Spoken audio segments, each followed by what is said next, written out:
Welcome to the Nerdist Podcast number 919. This episode brought to you by Squarespace.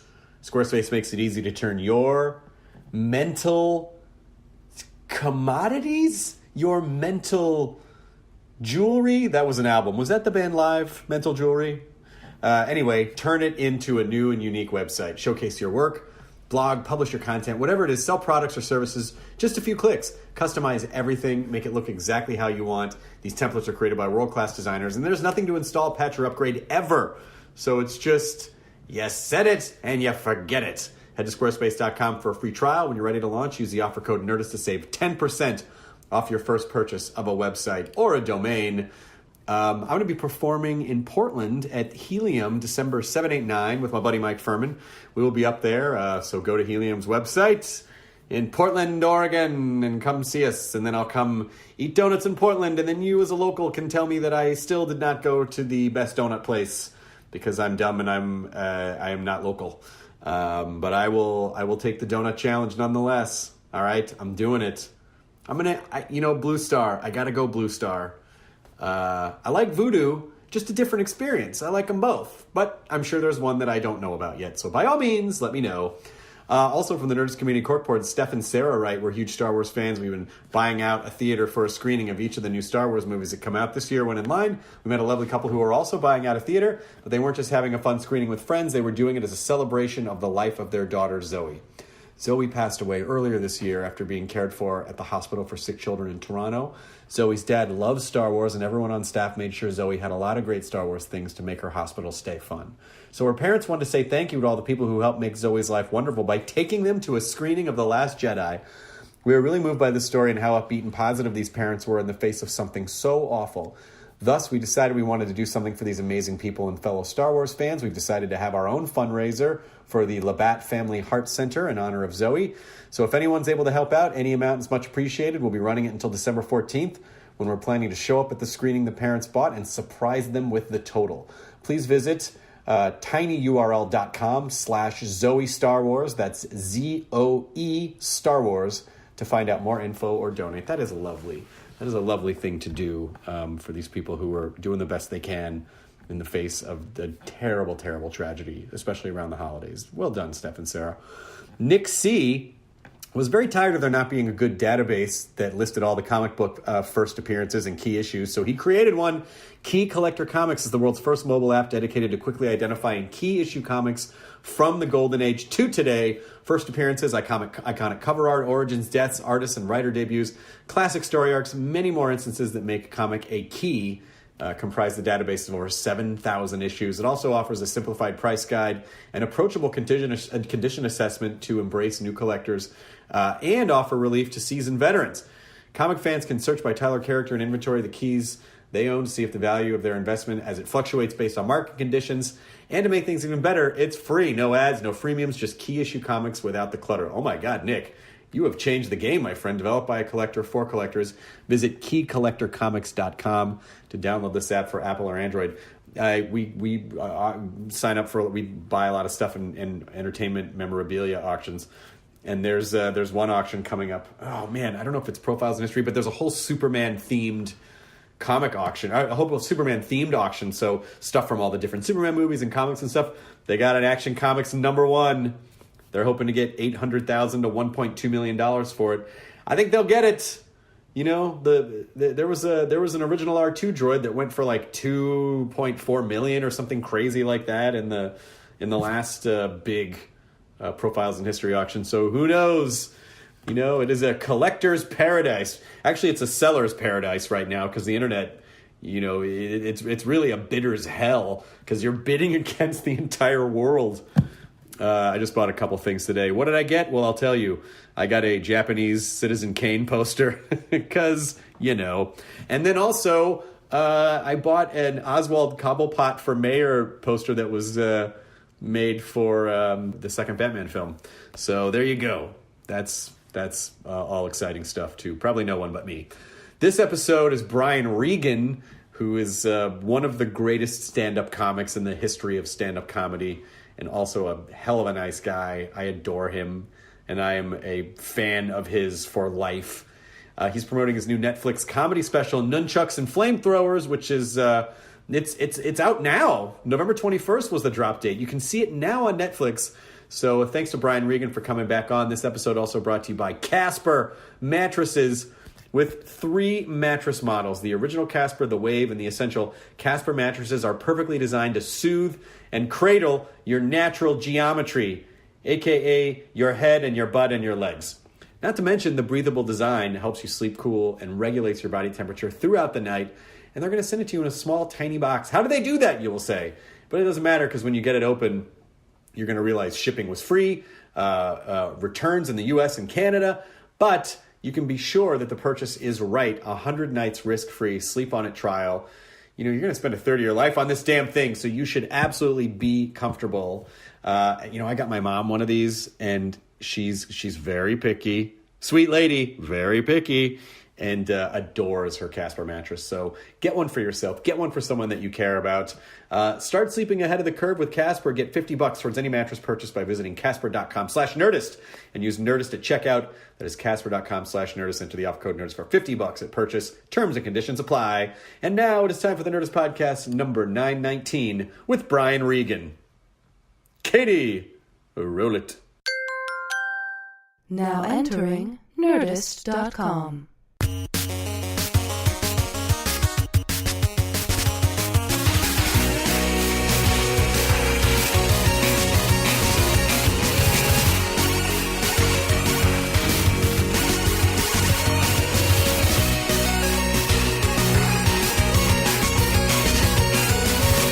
How's it going? I'm so good. Thank you for having me. I'm so glad to have you back on the podcast. I was delighted to hear that you were going to come back on the podcast. I appreciate that. That's very nice. What are you? What part of the touring process are you at right now? I don't even know how to. I don't even know. Because that just never ends. Correct.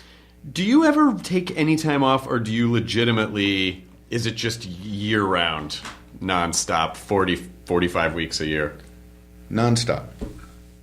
What would happen? I took 3 months off when I only have one son. My first child was born. When your first and last child was born. I have a daughter. Oh, you have a daughter too. When your first and last son was born. Yes, I took 3 months off. Yeah. And just to, do the daddy thing. And my first time in a comedy club after that 3 months, I walked in and I saw this room full of people. And I saw the stage, and my heart just started pounding. Really? And I started going, who in the hell do I think I am? I thought, who do I think I am? I'm going to get up there and entertain these people? Why did I ever have the audacity to think I could do that? But when you do it night after night, you don't think about it, you know what I mean? Right. So it was very weird. That is really strange. It's funny. First of all, it's very comforting to hear that, because after my last special, my work life got so busy that I just wasn't able to tour for a long time. And I only recently just started again, and I was super nervous before. I'm like, I don't have anything to say. I don't remember how to do this. These people are going to be angry. Yeah. I'm going to be on stage going, so what do you guys want to talk about? And, but that didn't happen. It was fine. But just that, that it's so funny to hear you say that. It really is a thing where if you don't do it, like if you just get off the horse for a minute, you got to run really fast to catch the horse. He's not going to stop. I equate it to, I'm not a good skier, but I skied a handful of times, and when the instructor said, you're not going that way, you're not going down the hill to the bottom, you're going over there. You go back and forth. Yeah. And it's like, you can go over there, can't you? Yeah. And I'm like, well, yeah, I can do that. And he goes, that's all you're doing. You're going over there, and then you're going to turn, and then you're going to go over there. Until you fall and turn into an avalanche. That's right. Until a cartoon snowball that takes you all the way to it's just hands and skis sticking out. That's right. That's all you're doing. And then from then on, that was the last time you took that much time off. Yes. When my daughter was born, I took maybe a month or 2 months off, but I had gone through that experience, so I wasn't as frightened when I went back. Right. Yeah, I think it's just from getting on there every night. You don't have time to see why you should be afraid. I want to ask you about, because now it's been 19 years for me, and I feel like I only just figured out that I don't have to be so precious about jokes. Where you're saying, like, I gotta write a joke, gotta make this funny, I gotta be a joke.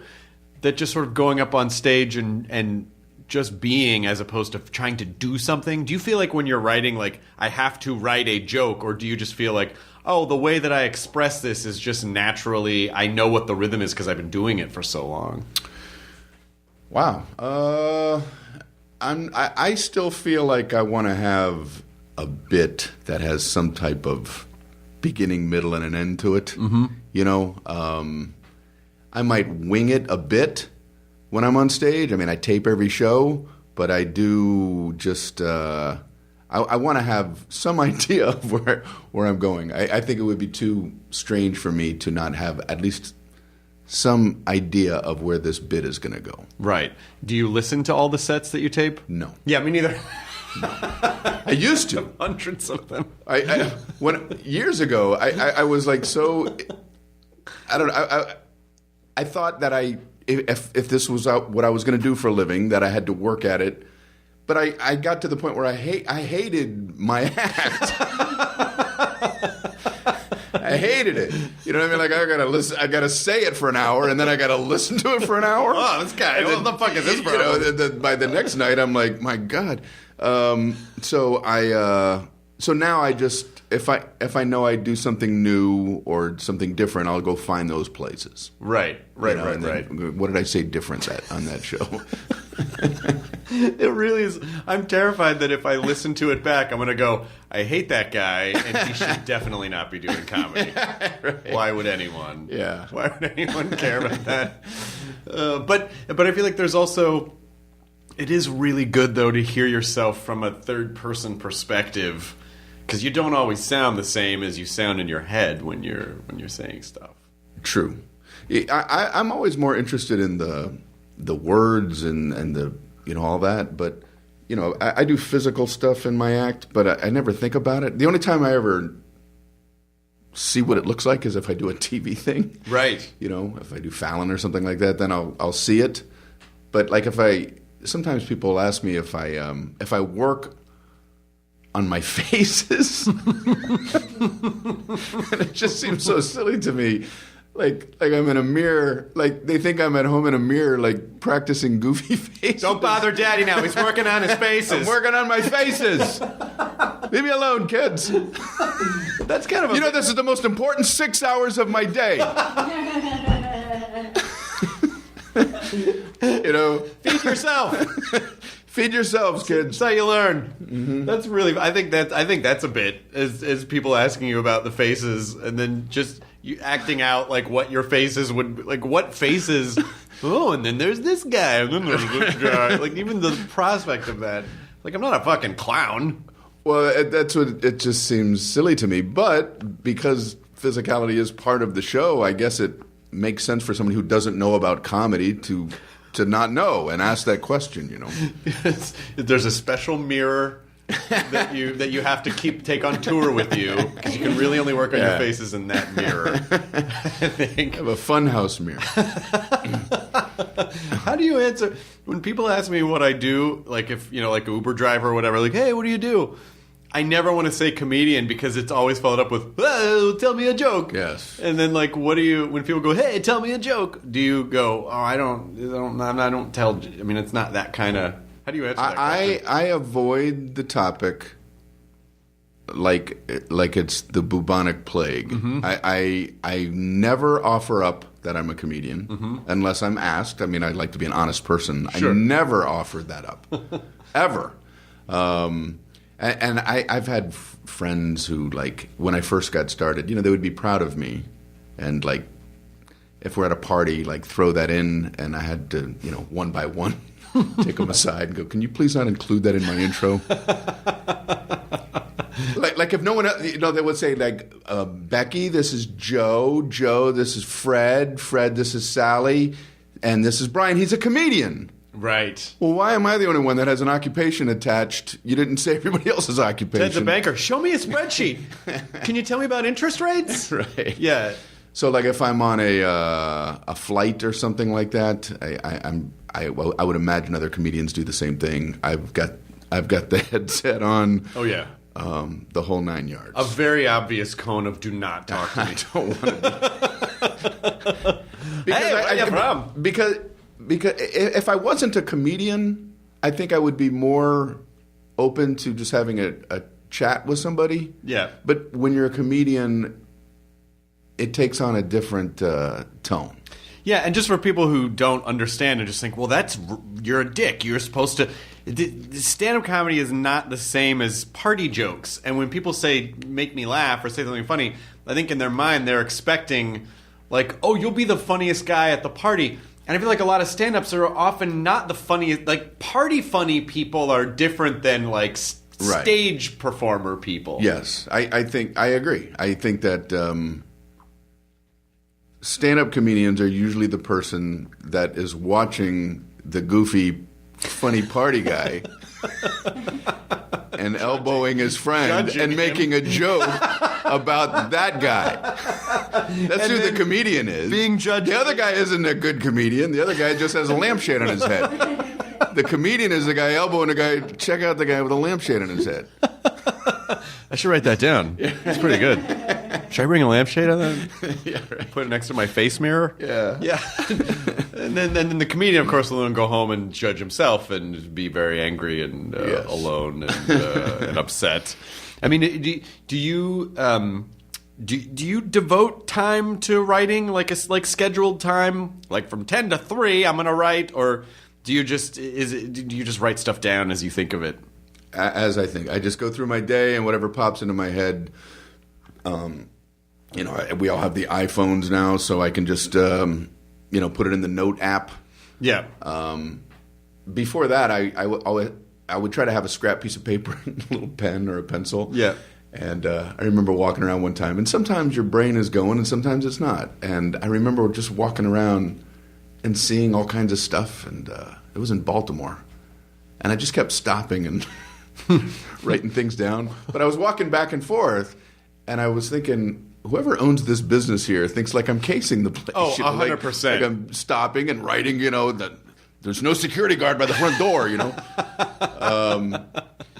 So then I'll take these ideas and just try them out on stage. I just like to see who's in the Seinfeld Birbiglia school of, you gotta write like it's a job. You gotta write 8 hours a day. Somebody, I forget who.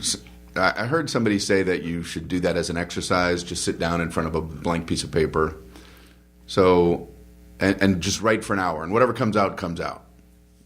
I didn't use a piece of paper, but I got on the computer, and I just sat there, and it was torture.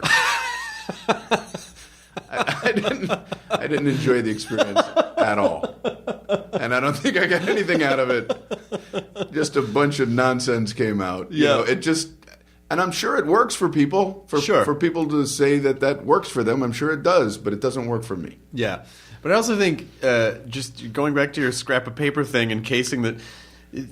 If you were to lose your note, like leave your your notebook in a hotel or something, and someone would pick it up and go, "Oh, what's this?" and they'd start leafing through it, they would be like, "Well, this person is clearly a serial killer," because the way that I think a comedy notebook is just such random thoughts and ideas that aren't connected to anything. Right. So if they didn't have the context of this person's comedian, they would think you're a fucking lunatic.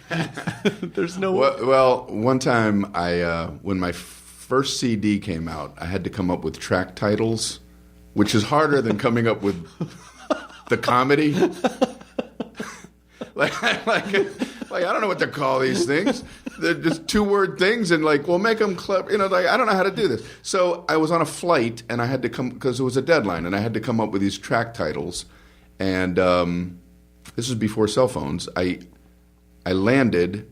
And I had to go to a payphone to call the guy who was going to put them on the thing.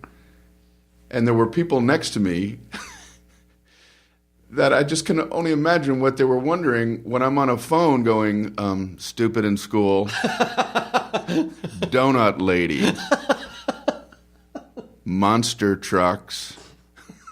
going, what, is this guy betting on horses? Is it a drug deal? What's this guy doing? So you're going to need to get off this flight. Yeah. You're clearly a terrorist. There's clearly something going on. I mean, your comedy is so inclusive and friendly and fun. I guess you probably don't. It's a very serious time in the world, and it's a strange time for comedy because it's just. There's so many things where it's like, I don't know, don't talk about that, or you can't, or someone's going to be upset. But your comedy has never really been. I don't think anyone would go, Brian Regan's a super offensive comedian. But have you ever been in a situation where there's just like a goofy joke and someone's like, hey, come on, you can't. But I feel like your comedy isn't really about anything like that. I think when I first started, I had a joke. I guess, sometimes you're naive about things. Like, you don't realize that words do have power and saying things do mean things to people. I had a joke, and I don't even remember what the punchline was, but I mentioned an epileptic in the punchline. Like somebody was epileptic, about somebody flailing around or something like that. And not even realizing there are people who have epilepsy. Right. And to me, it was just like a word. It was just a word. A goofy thing. And somebody came up to me after a show and said, I really enjoyed your show, and I just want you to know that I am epileptic, and I wasn't too keen on that one joke. Right. And it meant something to me. I was like, I took the joke out. Yeah. I'm not interested in hurting people's feelings or anything like that. But at the same time, people want to say things. Like I've been including in my act things that would be surprising to people. I have jokes about guns, gun control, Kim Jong-un, things like that. That I think people might go, this is a little off the beaten path for Brian. But I don't like to paint myself in a corner and just be a one-trick pony. I want to talk about what I want to talk about. And also, it's kind of interesting that I think when you're on the tour cycle, because every time you go to a town again, you got to have new stuff. Right. And if people see the same, it's so weird. People want to see something that's in the realm of something that they expect and feel comfortable with. But then if they get too much of that, they're like, well, I didn't see anything new. But if it's too much new types of stuff, they'll go, well, this isn't like the old. Like, well, how do you satisfy, both of those desires that people have? You can't. You just have to do what you want to do. You know what I mean? Years ago, I was out on the road, and I used to have this joke about dogs barking late at night, and wouldn't it be weird if people did that? If a guy went out on his porch and just went, hey, hey, hey, hey, like what's the point? So that was the bit. And so I do a show. I was in Jacksonville. I thought I had a pretty good set. I walk off stage. There's a woman at a big table, and she grabs my arm. Oh, no. And says, you didn't do the dog. I brought everyone to see it, and you didn't do it. Thanks a lot. And just threw my arm off like it was a rag. And I was like, wow. I just made people laugh for an hour, and this woman is mad at me. Because you didn't do the thing. Because I didn't do the dog. I paid a lot of money to hear the dog. You didn't do the dog. Do you want me to do it now? It's too late. You didn't do it before when it counted. Right. Well, I could do it now. So, but that's a very specific case. Like that's not the. I mean, that's usually people like to hear new stuff. They do. But people also like to hear older stuff. But I can't. I'm more interested in the newer stuff. Yeah, I mean, because jokes are magic tricks, and once people see the trick, they're just like, okay, well, I've already gotten that rush of seeing the trick for the first time. It's difficult to do it again. But I would imagine, people like you or Gaffigan, I'm supposed to be like, oh, if Jim did the Hot Pockets bit at some point, what a fun, I think they do. But it's just not the same as music. You can't hear the same joke over and over and over again. Yeah, I mean, people do request bits that they've heard before, and I will do those at the end of the show, a couple of them. And I joke about that, saying, comedy's supposed to have a surprise, but y'all don't seem to care about that. And but so you're going through the motions, but they do laugh. It's weird to me because you're right. Comedy is supposed to have.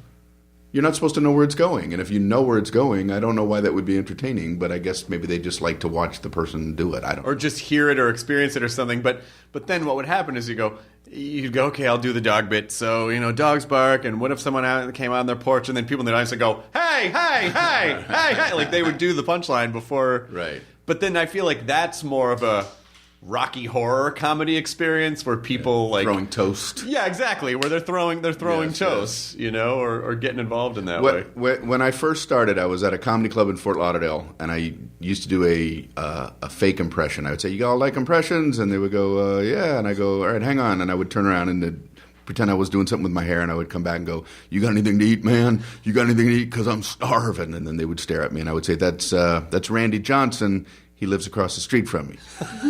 So that was the bit. And but I was at the same club. I was at the same club for like a couple years, and so locals started to know the bit. So I would go, "You got anything to eat, man? Because I'm starving." And people would yell out, "Randy Johnson." So I had to pretend like I didn't know what they were doing. I would like, "Huh? No." And I would go, "That's Ed Brown. He lives across the street from me." And I would salvage a laugh. Well, after about 2 years, I did the bit one night. I go, "You got anything to eat, man? Because I'm starving." A guy goes, "Randy Johnson." And I went, "No." And another guy went, "Ed Brown." And I'm No, like, it's Sandy Johnson, Ed's wife. They're very well matched, and they're always hungry. So fuck you. yeah.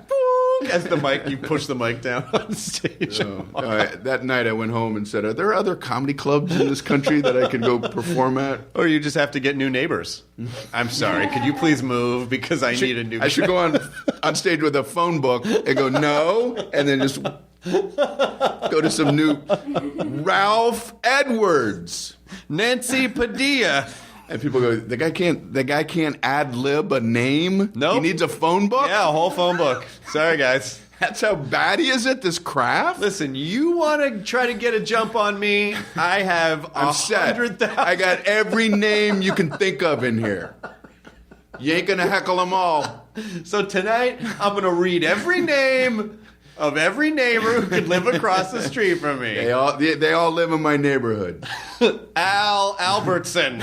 And then you're just like Andy Kaufman by the end. You're just hoarse when you get to the Z's. Zed Zalmanson. I thought, people talk about Andy Kaufman. I could swear I saw an evening at the Improv or something, and no other comedian has ever said that they saw this episode. So I don't know if I dreamed this. Do you know of an episode where he went on stage with literally a boil on his neck? He had a boil on his neck, like an actual, like a thing back there. And he said for his set he was going to let people come up and touch his boil. I think that was when he had cancer, actually. So in the movie The Man on the Moon, right, where Jim Carrey plays Yes. Andy Kaufman, once he had been diagnosed with cancer, he had like a growth on his neck, and he would in the movie he let people touch it. Now I don't remember ever having seen that in life. I saw him do it on TV. I'm almost positive, and I just thought it was the most bizarre theater of life thing. Katie?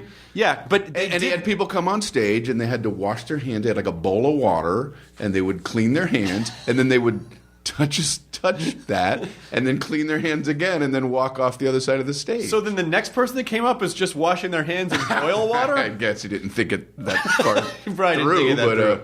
Yeah. But they definitely, in the movie, it was within the context of that he was dying already, and that it was like just this weird way that he was kind of trolling the audience with his illness. But I don't know if that is... So the fact that was something in the movie, and the fact that you think you saw that on television, leads me to believe that you probably did see that. I'm almost positive I saw it somewhere, but I never... I don't know what this website is, but there's the story there. Okay. What this website is. So it's a story about it. But Andy no. Kaufman's boil, it says... Mary Lou Henner at the Los Angeles premiere of Spanglish when asked about a story of working with Andy Kaufman. Oh my gosh, I'll tell you one that was in the movie. One time Andy came in with the most humongous boil you've ever seen. It was 3 inches in diameter. At least it was disgusting. He said, watch this. He made an announcement to the audience. He said that for $1 they could come up and touch Andy's boil. 108 people lined up and did it. That's how crazy it was, but crazy fun. Now, Mary Lou Henner has photographic memory, so we know that the number was probably 108 people. We know that for real. But in the movie, I'm almost positive it was he had been diagnosed with cancer and he was letting people touch whatever sort of growth. But that is a completely separate... That doesn't sound related to cancer at all. It just sounds like he had like a big zit on his neck. Yes. Yeah, I think this was... I could be wrong. I thought it was before he was diagnosed with cancer, but I don't know. Yeah, maybe. So I think you did, and I feel like somewhere out there in the audience, someone's gonna. I'm gonna get like 100 people are gonna send me links. It's always funny when someone you really see their Twitter habits where you say something or you say something wrong or you ask a question and then hundreds of people answer. And then a week will go by and someone will go, hey, I don't know if anyone ever... And you're like, well, it's been a week. Right. And then they correct you or they, you can probably safely assume that someone has by now. I was in Corbin, Kentucky, where they say that's the home of Kentucky Fried Chicken. All right. Okay? Yep. So we went after the show to the original location, but it wasn't called Kentucky Fried Chicken. It was called like Colonel Sanders... Country Kitchen or something. Got it. So I tweet out, hey, here's me at the first KFC ever. Mm-hmm. And boy, did I get corrected. The first KFC was in Salt Lake City, exclamation points. You fucking idiot. Why are you so mad? So I guess he created Kentucky Fried Chicken in Corbin, Kentucky, but the first KFC was actually in Salt Lake City. So you are right. If you say something incorrect in the Twitter sphere, whoever has the correct info will let you know. Not only will they let you know, but it's under the banner of like, you fucking moron. Like it's not even a... Hey, I just thought. I mean, some people are very polite, but other people are just they just want to unload. Well, the guy who corrected me was polite about it. Oh, good. That's it was nice. Just, that's good. Yes. Okay. So why don't we let people correct us? Yeah. I don't know about you, but I love the first president of the United States, Franklin Pierce. Franklin Pierce was arguably the best president. The best and the first. He Yeah. was the first president of the United States. He had a wooden nose. And he rode a dachshund. A mule. A mule dachshund. A mule dachshund. It was a hybrid mule dachshund. And I don't think this information is not disputable at all. It's not disputable. Yeah. Everyone knows. Everyone knows. That's what we're taught in schools, and that's what we 100% know for a fact. The fun thing about that is that I feel like people have a sense of humor, but the internet does not have a sense of humor as a whole. Funny. So no matter how obvious, like if I went on Twitter and said, boy, I sure love the first president, Franklin Pierce, a bunch of people would angrily correct me, like, what the fuck is, like, isn't it obvious that I'm not, like, right. With all the context that you have about you, why would you think I wouldn't know that? Well, with sarcasm doesn't come through in words or like in print. Mm-hmm. But with all the emoticons, isn't there like a thing, like you should be able to underline the sarcastic words and have them be like a weird font? I think it should be where if you read that, you go, "Oh, this is sarcasm." A joke. Or it's an emoji that's basically just David Spade's face from like SNL in the 90s, like, And it's like, okay, well, yeah, okay, so he's don't take this literally. Yeah, please don't take. That's what the internet's great at taking things literally. Have you ever been on? Have you ever like just walked off stage for any reason, like mid-set, like just the crowd seemed violent, or just like something didn't go well? Have you ever had a moment where you're just like, thanks, good night? For sound reasons. Oh. I was performing in a theater in San Diego, and the sound was, I was getting heckled from the back. We can't hear you. So, it's like a bizarre, like, I'm like, well, how about now? And no, can you hear me now? And it just felt so strange. And so I thought it was pointless to be trying to do comedy to people that can't hear it. Right. So I said, let me leave the stage and let's let the sound people see if they can get this fixed up. And did they? They did. My tour manager at the time, Andy, very good guy, Andy Levitt, he went out.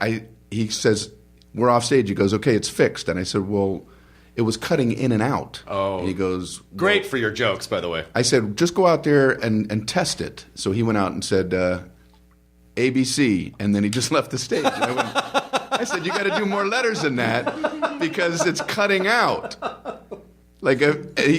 So he goes, I said, go out there and do more of the alphabet. I swear.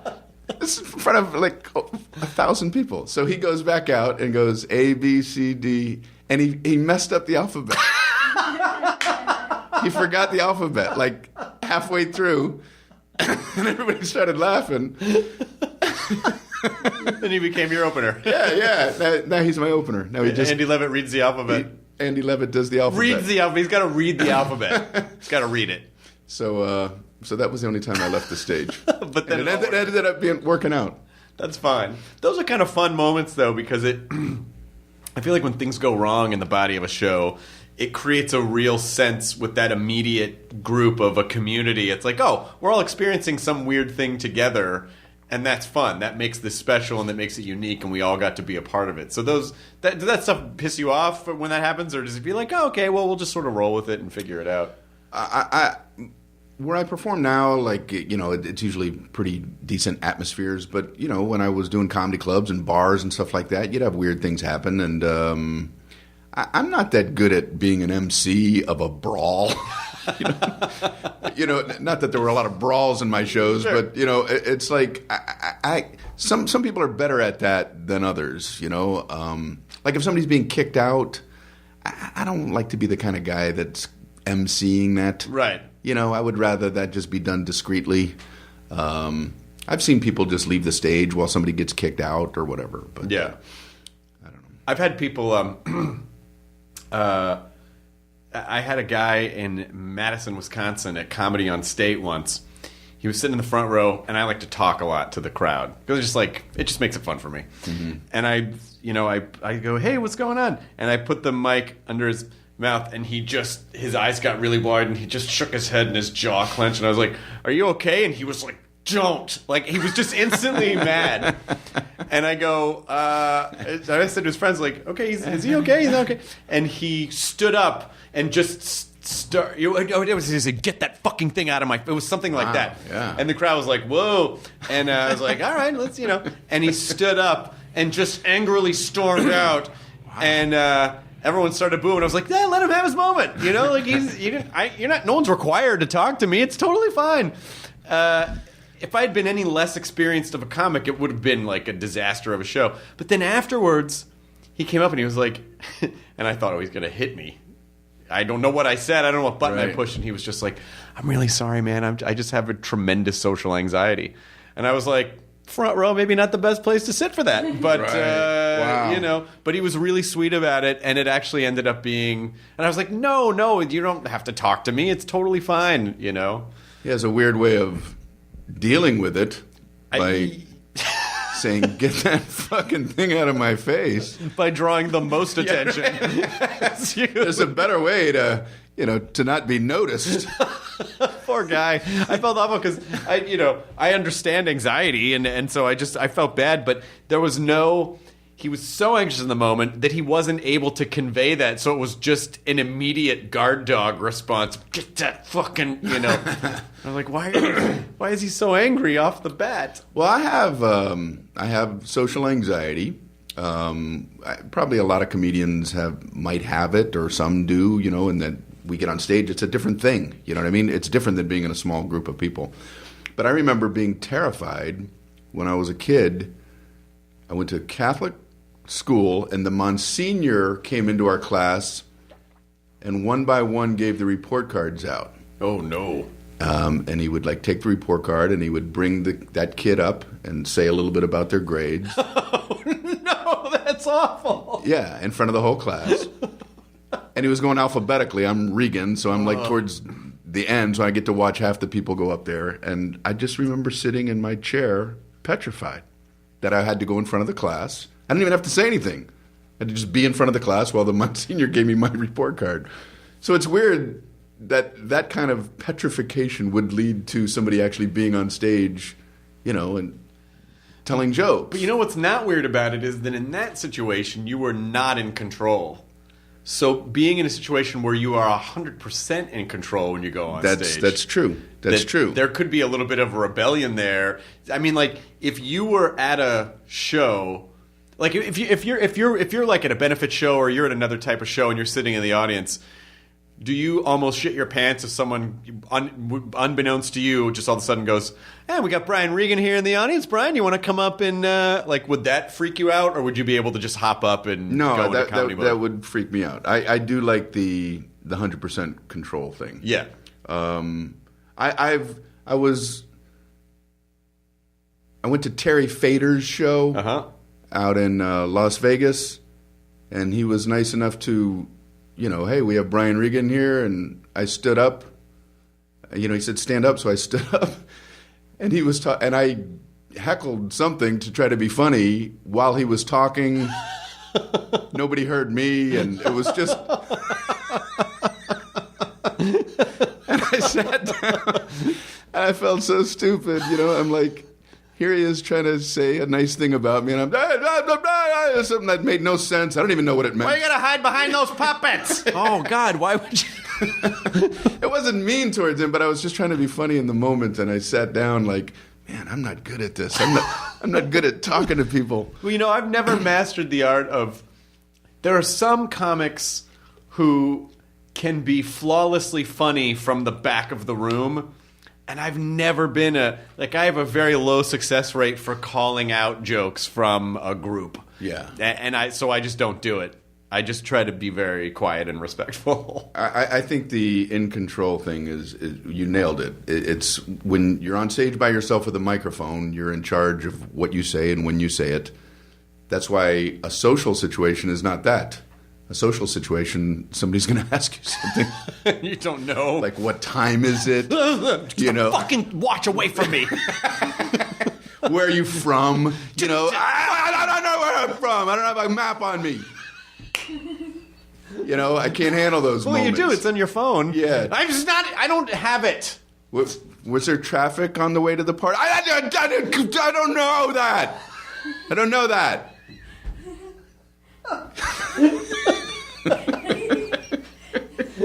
I don't know the traffic and the time or where I'm from. I don't know all those things. It's a fucking test? Is that what this is? I knew it was going to be a test. I thought this was a party. All right. Well, nice to meet you. Nice to meet you. Thanks for coming to our daughter's wedding.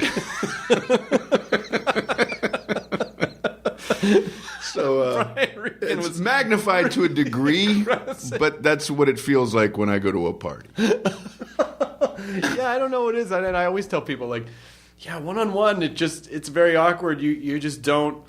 I mean, I went to a movie screening last night, and I don't know how to be at parties. I don't know what I'm supposed to do when I talk to people. And I've done thousands of these types of chats. But in a situation like that, I don't know how to talk to people. I don't know what to say. My mind just goes blank. I just get nervous, and I'm like, I don't know. I don't know when there's a party, right? And there's a lot of people around. You know them all, or even if you don't know them, you want to mingle. I don't know the smooth way to extract myself from the people I'm talking to, And I wish there was like a bell. I wish. Every 10 minutes a bell would ring and everyone has to disperse and hook up with other people. Then you wouldn't have to come up with these smooth little ways of extracting yourselves, to bing, oh, we gotta go, So pardon me, I have diarrhea. Just slowly, but very suavely. Or someone just goes, or you just at a certain point just go, time! And then you just walk away. That's the way to do it. I was at a party years ago, and my sister overheard me get away from this guy who just would not stop talking to me. And then she told me later what I said, but I didn't realize I had said. She said, "You just stopped that guy and said, I'm going to go check out the beer situation." So I went into the kitchen and looked in the fridge. I was checking out the beer situation. So you like followed through. It was important that I had to get away from that guy. But you were that was a lot of integrity. You actually did go check on the beer I went situation. to check. Hey, there's plenty of beer here for everyone. Situation's Beer good. situation is good. But what if you, when you got back out, what if the guy was like, "How was the beers?" That you're like, Yeah, can we pick up where we left off now that you've checked out the beer situation? I wonder if Catholic school, because I went to Catholic school too. I wonder if that's where a lot of us comedians got damaged. You know, just the whole, I mean, I had a fine time at Catholic school. I'm not trying to disparage it, but just that sort of, that culture of guilt and like, you're not better than, like that, oh, something good happened, you better feel bad about that, and if you're not, then you're gonna, it's a lot of that. I had a nun, I went to Catholic school, like I said. I had a nun yell at me, like her face was like beet red because she found out that I ran to the playground. Whoa. I mean, there's some horrendous things humans can do. And she's like, "Who do you think you are? Running to the playground!" In my mind, I'm trying to process this. So I was running to the playground. I'm a child? Play. I was excited. I wanted to play in the playground. There's a time limit to this stuff? I needed to realize I had to walk until the playground started. I didn't know there was a line in the sand, like, walk, and then when you're in the playground, that's when you play. But the who do you think you are paradigm is interesting in this situation because I'm sure you didn't go, I'm very special, I'm going to run it to this playground. It was very strange. Was this within the realm of expected behavior from this particular nun, or was this just I had 8 years of grade school, then 4 years of Catholic high school. The Catholic high school was brothers that would teach, but it was nuns in the grade school. And one time we had relatives down, so we went to the beach. I got a really bad sunburn, and the next day when I was going to school, the fact that I would have to ask my mom to write a note asking my teacher not to hit me. Oh no! Because I have a sunburn. Yes. I mean, the note should be, please don't hit my son, period. Ever. Not, please don't hit my son because he has a sunburn. Just for today. Don't hit him today. Don't hit my son today. And when you see the peeling, it's all right to hit him, but just give it a couple. Give it a couple days, and then start hitting him again. Jesus. So that day I went and I gave her the note in the morning, and then she called me up to the board to solve some kind of math thing, which I didn't know the answer to. So of course she beat me. What? Well, I didn't know the answer. Oh no! Yeah, I didn't know if you don't know the answer, you should be whacked. So she's slapping me on punching, but slapping me on my back, like, you should know this. And then she realized the note. And she's like, oh my God, don't tell your mother. Who did I think I was? So she and I have to be like a team, like, keep info from my mom, And by the way, you have to be a team with someone who was striking you. Yes, now we're together as a unit keeping this from my mother. Yeah, that is a really fucked up place to be as a kid because you don't know. It's sort of being in that weird place of, when you're a kid, you're constantly trying to figure out, like, what the balance of power is. Because you're always trying to figure out where you land and what you can get away with and what's okay and what's acceptable.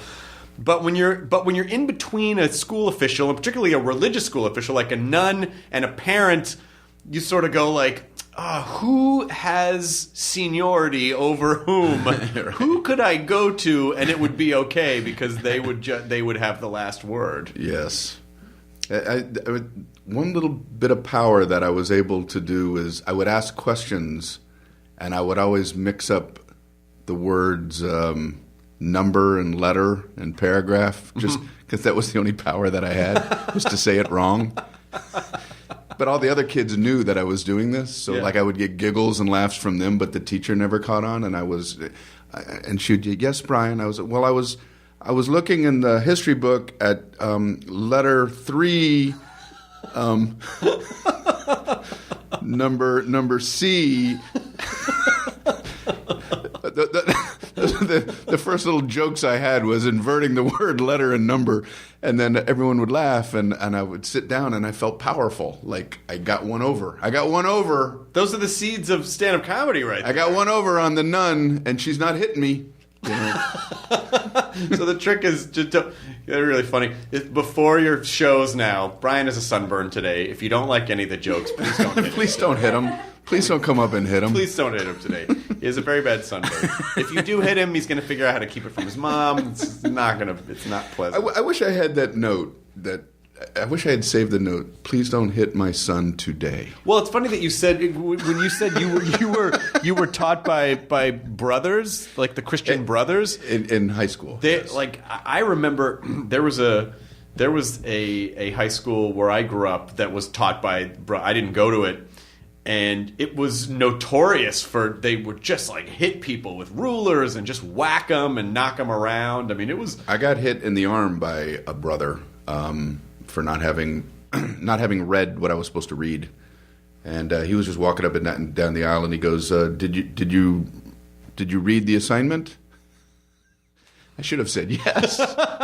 No, I should have just said yes. I did, but I said no. So he punched me in the arm. So I had never been punched that hard in my life.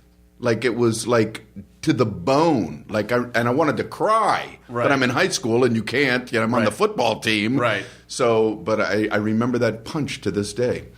So did it help? So read your assignments, kids. Read your assignments. Oh, people don't get punched anymore. If you take a child's phone away, it's considered mistreatment. So So the good news is I don't think people get whacked anymore. But what a fucked up time when you could just hit someone's kid.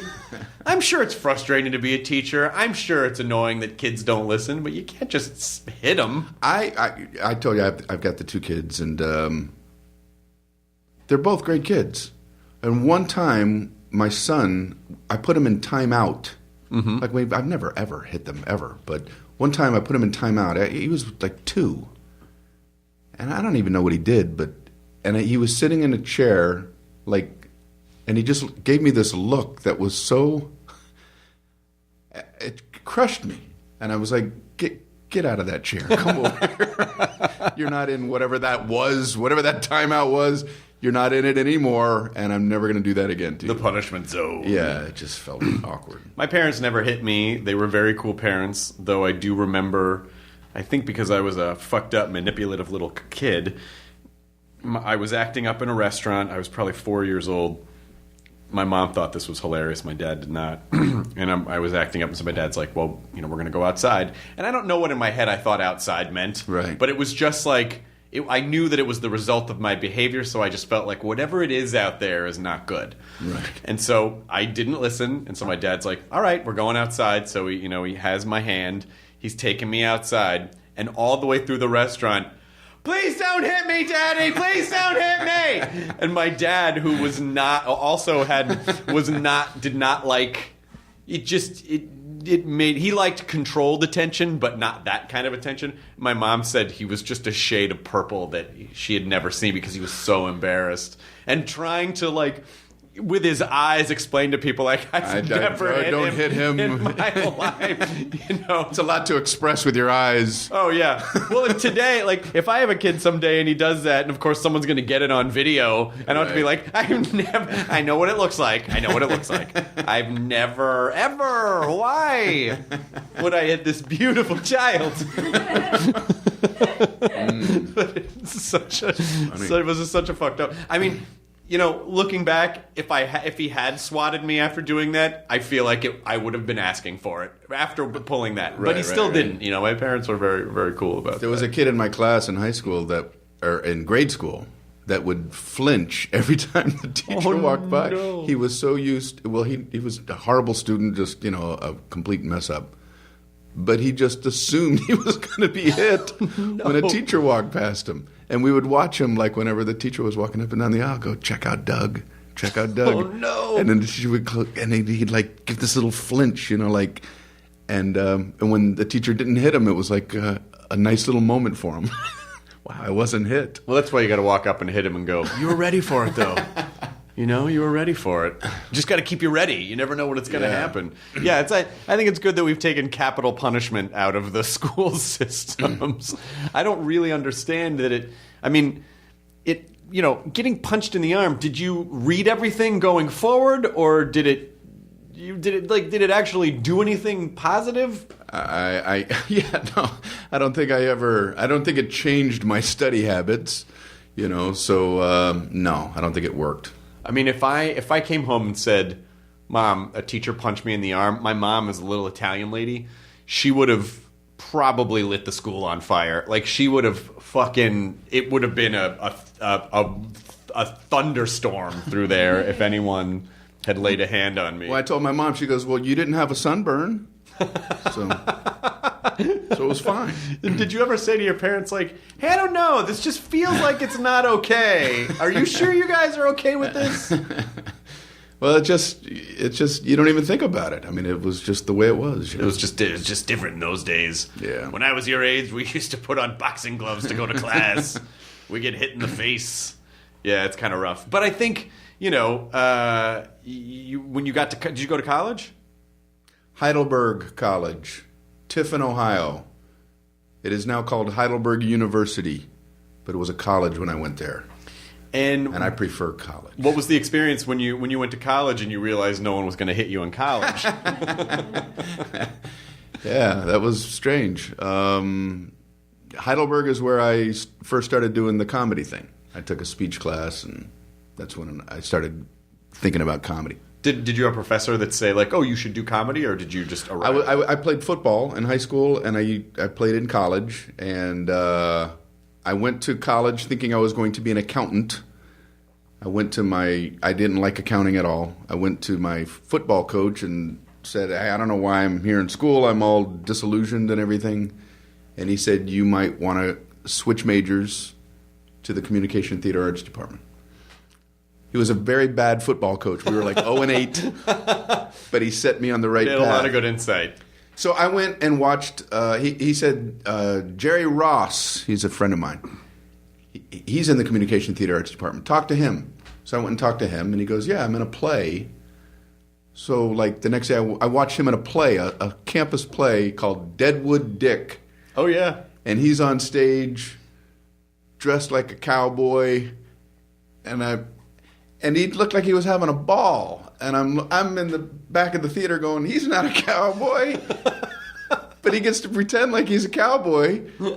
That seems like a lot of fun. I want to pretend like I'm a cowboy. So I switched majors, and I was in plays and did speech class and all that. And I love that world. And that's what headed me in this direction. Oh, well, that's fantastic. What was the first live comedy show you saw?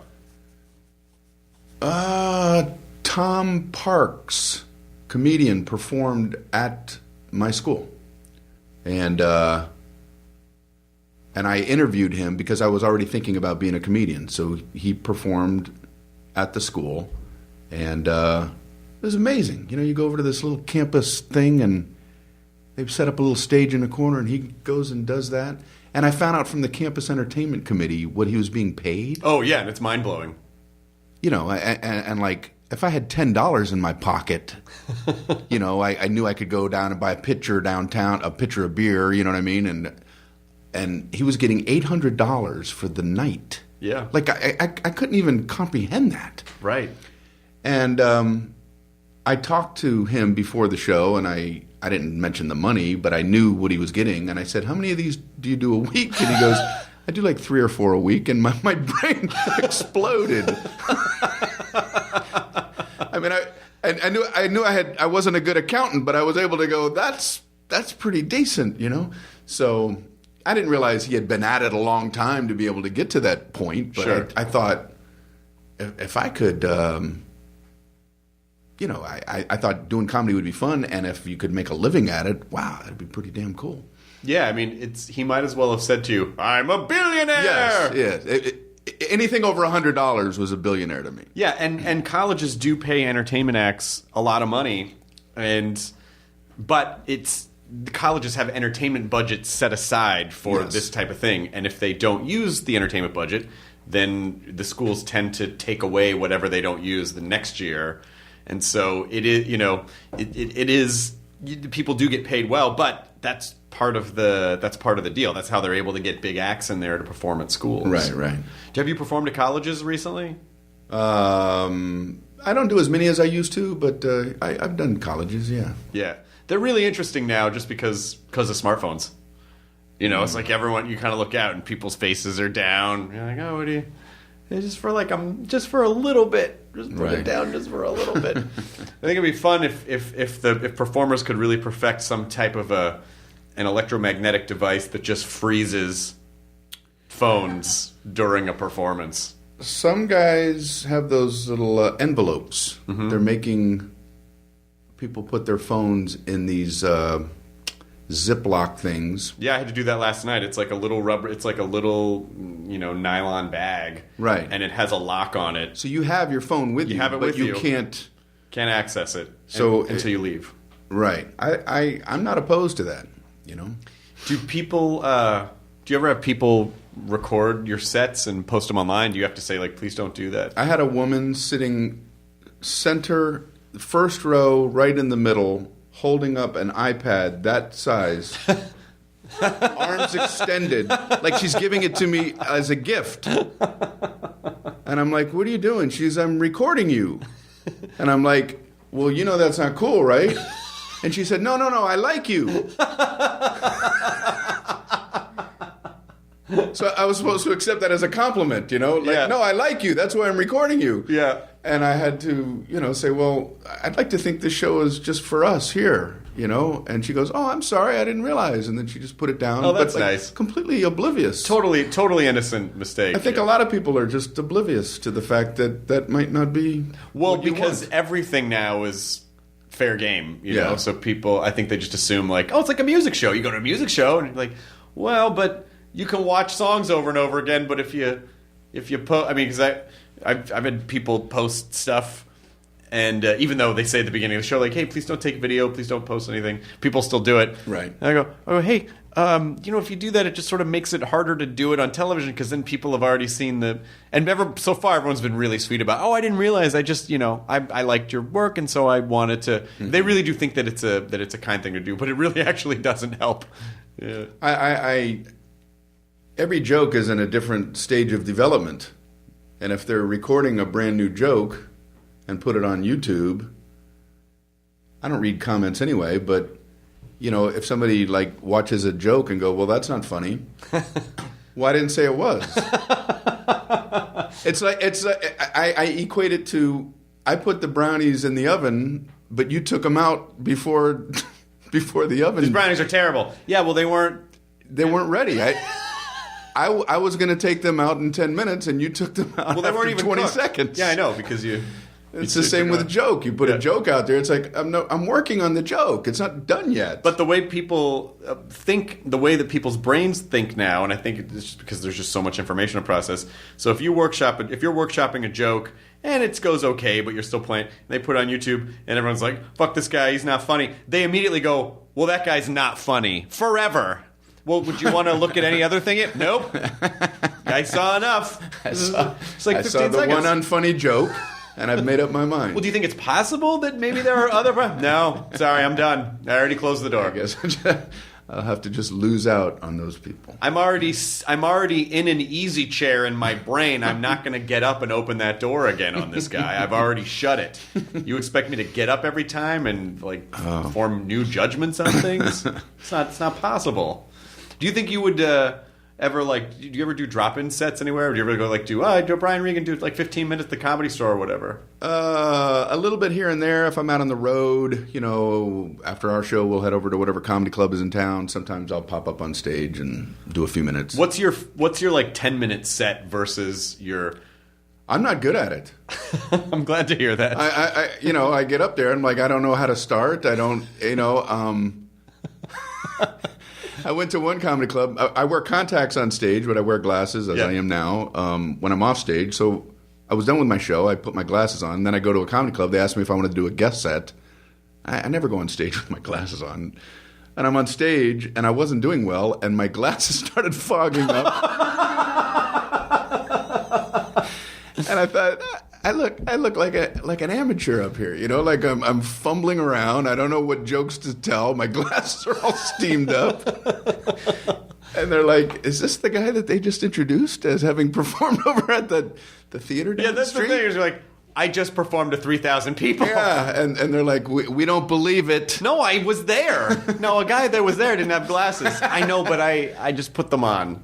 I'm not good at it because it's like, I've done comedy clubs all my career, but lately it's different in front of a larger group, and then when you get in front of 40 people, it's a weird thing, and I have to calm it down. Like I mentioned earlier, I'm very physical. To be doing this goofy, to do the faces I've worked on. Guys, please, I worked on all these faces a really long time. Could you please just please? We can't see them through the fog on your glasses. That's one of the faces. Yeah, so it's a different kind of thing. But I should do it more than less so I could get better at it again. Well, yeah, it's when you're used to performing for people who know who you are, which is a great thing to do, it's real easy to forget how to perform sometimes for people who don't give a shit about you when you walk on stage. And you have to, it's like, when people buy a ticket to see you, they've already won them over because they're buying a ticket. But when they're just going to see comedy, and it's like, oh yeah, there's a minute where I gotta win them over so they know that the rest of the jokes are okay. And it's very easy to forget how to do that. And I'm not, I have this weird level of success. Most people don't know who I am, even in a comedy club. Like, if they bring me on, I have to beg the MCs, please don't say I'm a special guest. Because I'm going to hit the stage, and half the people are going to go, I've never seen this guy before. You say special guest, they're expecting Jay Leno or something like that. So I ask them to downplay the intro. And then when I get on stage, I get these looks like, we've never seen this guy before, which is fine. I don't care ego-wise, but it's hard comedically sometimes when you have to wow, I got to win these people over, like you said. This next guy's trying out comedy for the first time tonight. Okay, well, that's the opposite. Kermit Apio, very funny comedian. I was performing, and he was performing at the comedy club in the city where I was at. So after my show, we went over to where he was performing, and he asked if I would want to do a guest set. So I said, sure. And he goes, I want to bring you up myself. So I said, it's very kind of you. So he was headlining. So he went on stage, did a few minutes, and said that he wanted to bring up me. So he brought me up, and the moment I hit the stage, the waitresses started dropping the checks. Oh, yeah, best time. Like that instant. Mm-hmm. And I said, Kermit, you brought me up to do your check, to eat your checks? And he started howling from the back, because it was completely fluke. Like, he didn't do it on purpose. I'm like, I'm coming up to do Kermit Apio's check spot, and then when all the checks are paid, I'm going to get off stage and he can ride it out. Yes, for any comedy people out there, that's the point where hundreds of people at the same time start digging through their purses and wallets and are not paying attention to whatever's going on stage. It's the worst time of comedy. So when is your... But anyway, Kermit did not intend to do that. It was Kermit's an a great guy. When does your Netflix special come out? I believe Thanksgiving week. Great. I think. I should know. I should be better at promoting myself. Please don't hit me. You got a sunburn today? All right. I think it's Tuesday of Thanksgiving week. Great. And what is the special called? Nunchucks and Flamethrowers. It's a punchline from the from the special. Just hearing you on the plane, on the phone. Nunchucks and Nunchucks Flamethrowers. Yeah. It's called Nunchucks and Flamethrowers. Fantastic. And so you're already... When did you shoot that special? A couple months ago in Denver at the Paramount Theater. Oh, that's a great theater. Great theater, great crowds in Denver. Fantastic. The Comedy Works, great comedy club in Denver. They've been supporting me even when I no longer perform at the club, so they were involved and really happy with it. That Comedy Works, the Paramount's gorgeous. I love the Paramount Theater, but I love that Comedy Works downtown because it really does... You know, I feel like a comedy club, if a comedy club... It just has the right vibe of like feels like a little bit of a speakeasy. You know, it's like the walls are rock and you're on that little stage in the corner. It's in the corner and a theatrical seating. You It's know, like great. goes up a little bit. Yeah. The audience does and Great neighborhood, like a lot of foot traffic. It's just a great place for a club. Yeah, they know how to run it. They know how to run it well. hard to have a bad set there. Yeah. So when you taped your special, were you touring the next week with that material, or did you start over again? Well, I'm in the process of moving on from it. So by the time it airs, then you'll be done with it. Well, I don't know about that, but I'm doing another Netflix special in 2019. Mm-hmm. So by then, hopefully it'll be turned over. Great. To a new hour. Great. Well, I always enjoy having you on, and please come on every time you want to talk about something. Thank you. Because I love you, Brian. Appreciate it. I'm never gonna hit you, sunburn or not. I'm not gonna hit you. I've really enjoyed the conversation. Thanks for having me. You're a good man. Thank you so much. And I'm gonna need you to please come up and solve this problem on the board before you leave. And don't run. Don't! How dare you! How dare you run to the playground! She called me a wicked beast. I swear. You are a wicked beast. Can I... Wait, let me back up. I was running to the playground. Is that... That's wickedly beastly? Let's see.